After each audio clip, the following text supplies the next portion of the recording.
नमस्कार, मैं हूं विशाल यादव। एसआईआर रद्द होने की नौबत आ गई है। सुप्रीम कोर्ट ने चुनाव आयोग को नोटिस जारी कर दिया है। अमित शाह एक बयान जारी करके बुरी तरीके से फंस गए।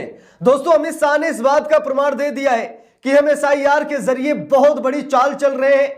हम भाजपा के वोट बैंक को मजबूत कर रहे हैं और विपक्ष के वोट बैंक को खत्म कर रहे हैं। एक हिसाब से अमित शाह के मुंह से ऐसा बयान वायरल हो गया है जिसकी वजह से अमित शाह बुरे फंस गए हैं और अब सुप्रीम कोर्ट ने नोटिस जारी कर दिया है। चुनाव आयोग से कई तीखे सवाल पूछे गए हैं। अगर चुनाव आयोग जवाब नहीं देता है तो यह मानकर चलिए कि सुप्रीम कोर्ट एसआईआर प्रक्रिया को रद्द कर देगा। और अगर एसआईआर प्रक्रिया रद्द हो गई तो कहीं ना कहीं भाजपा की जमानत जब्त हो जाएगी। हम सभी लोगों को मालूम है कि ईवीएम से बड़ा खेल एसआईआर के जरिए खेलने की कोशिश भाजपा कर रही है।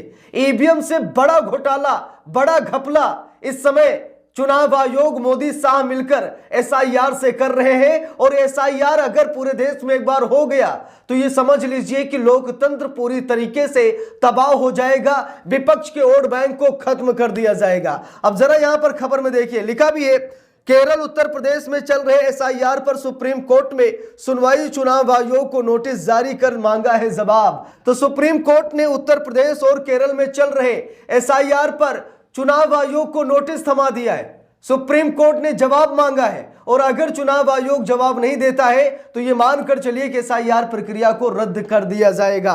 जरा यहां पर देखिए, लिखा है एसआईआर के खिलाफ सुप्रीम कोर्ट पहुंची केरल सरकार, स्थानीय निकाय चुनाव तक प्रक्रिया स्थगित करने की मांग कर दी गई है। दोस्तों, बात यह है कि केरल में भाजपा की कोई लहर नहीं है, लेकिन स्थानीय निकाय के चलते भाजपा स्थानीय निकाय चुनाव जीतना चाहती है, जिसकी वजह से विधानसभा चुनाव में वो अपना माहौल बना सके। इसीलिए अब केरल ने इस बात की मांग कर दी है कि जितनी जल्दी हो सके केरल में एसआईआर प्रक्रिया को रोक दिया जाए, क्योंकि स्थानीय निकाय चुनाव बहुत ही नजदीक है। इसीलिए एसआईआर ना कराया जाए। इसी मामले को लेकर सुप्रीम कोर्ट ने चुनाव आयोग को नोटिस जारी किया है और हो सकता है कि एसआईआर की प्रक्रिया केरल में रुक जाए। और अगर केरल में एसआईआर की प्रक्रिया रुक जाती है तो स्थानीय निकाय चुनाव में भाजपा पूरी तरीके से साफ हो जाएगी और विधानसभा चुनाव तक भाजपा का सुपड़ा साफ हो जाएगा। जरा यहां पर देखिए, लिखा भी है तमिलनाडु की बात है। दोस्तों, तमिलनाडु में भाजपा का कोई माहौल नहीं है, हम सभी लोगों को मालूम है। जरा देख लीजिए, तमिलनाडु में डीएमके और एमएनएम अदर, यानी कि सबसे ज्यादा अगर देखा जाए तो डीएमके, एआईएडीएमके का वर्चस्व है तमिलनाडु में। लेकिन अब अमित शाह ने ऐलान कर दिया है कि तमिलनाडु में हम सरकार बनाने जा रहे हैं। जरा गौर से सुनिएगा, तमिलनाडु में भी चुनाव होने वाले हैं। अमित शाह ने कहा कि तमिलनाडु में हम अपनी सरकार बनाने जा रहे हैं, जबकि तमिलनाडु में आप सभी लोग देख सकते हैं कि भाजपा की कोई लहर नहीं है। भाजपा पूरी तरीके से वहां से साफ है तमिलनाडु में। लेकिन एसआईआर के बदौलत अमित शाह ने सरकार बनाने का दावा ठोक दिया है तमिलनाडु में। और रही बात बंगाल की, तो बंगाल में भाजपा का सुपड़ा साफ है। बंगाल में भाजपा का कोई खास वर्चस्व नहीं है। यहां पर देख सकते हैं कि भाजपा 65 सीटें लेकर आई, टीएमसी 225 सीटें लेकर आई पिछले चुनाव में। लेकिन अब अमित शाह इस बात का दावा ठोक रहे हैं कि बंगाल में इस बार 200 से ज्यादा सीटें आएंगी। जरा गौर से सुनिएगा, बंगाल में 65 सीटों पर सिमटने वाली भाजपा 200 पार का सपना देख रही है।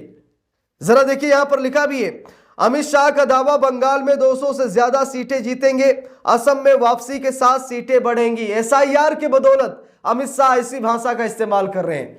जिस भाजपा का सुपड़ा साफ है बंगाल में, वो भाजपा कह रही है, वो अमित शाह कह रहे हैं कि इस बार जो 2026 में चुनाव होने जा रहा है बंगाल का, तमिलनाडु का, कई राज्यों का होने जा रहा है, तो बात यह कि अमित शाह ने बंगाल को लेकर यह दावा ठोक दिया कि 200 प्लस सीटें लेकर हम आ रहे हैं बंगाल में। एसआईआर के दम पर अमित शाह 200 प्लस सीटें लाने का दावा ठोक रहे हैं।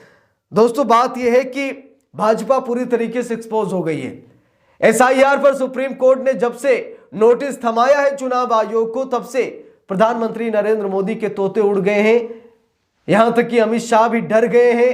ज्ञानेश कुमार इस समय मंदिर मंदिर भाग रहे हैं वोट चोर पकड़ा जा चुका है, वोट चोरों की हालत पूरी तरीके से खस्ता हो गई है। लेकिन सबसे बड़ी बात यह दोस्तों कि इन वोट चोरों का हाल क्या होगा? क्या इन वोट चोरों को आजीवन कारावास की सजा सुनाई जाएगी? क्या इन वोट चोरों को फांसी के फंदे पर लटकाया जाएगा?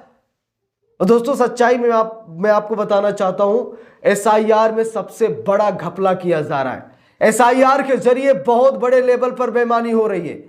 अमित शाह बंगाल में, जरा सोचिए, अमित शाह बंगाल में 200 पार का सपना देख रहे हैं एसआईआर के बदौलत।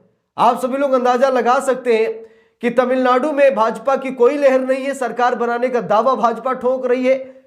बंगाल में कोई खास लहर नहीं है, सरकार बनाने का दावा ठोक रही है। किसके बदौलत?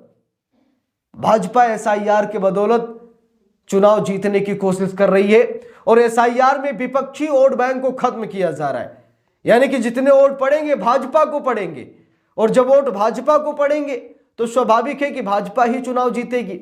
और एसआईआर में यही किया जा रहा है। भाई एक रिपोर्ट बता रही, उत्तर प्रदेश जैसे बड़े राज्य में 3 करोड़ से ज्यादा मतदाताओं को काटने का प्लान है। 3 करोड़ से ज्यादा मतदाताओं के नाम काटे जाएंगे।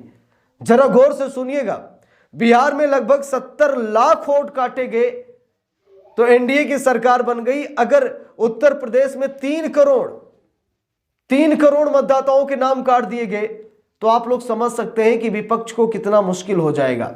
इसीलिए लगातार विपक्ष सुप्रीम कोर्ट में जा जाकर याचिकाएं दायर कर रहा है। विपक्ष बार बार मिलोड से कह रहा है कि जितनी जल्दी हो सके एसआईआर पर रोक लगा दीजिए, क्योंकि ये एसआईआर लोकतंत्र की हत्या कर रहा है, ये एसआईआर लोकतंत्र को तबाह कर रहा है, ये एसआईआर कहीं ना कहीं मतदाताओं के मताधिकार को छीन रहा है। इसीलिए एसआईआर की जरूरत बिल्कुल भी नहीं है इस देश को। लेकिन बावजूद इसके चुनाव आयोग को सुनने को तैयार नहीं है। सुप्रीम कोर्ट सुप्रीम फटकार भी लगा रहा है चुनाव आयोग को, लेकिन चुनाव आयोग को कुछ समझ में नहीं आ रहा है। अब चुनाव आयोग क्या कर रहा है? भाजपा की सरकार, जहां भाजपा का कोई माहौल ही नहीं है, वहां भी भाजपा की सरकार बनती जा रही है।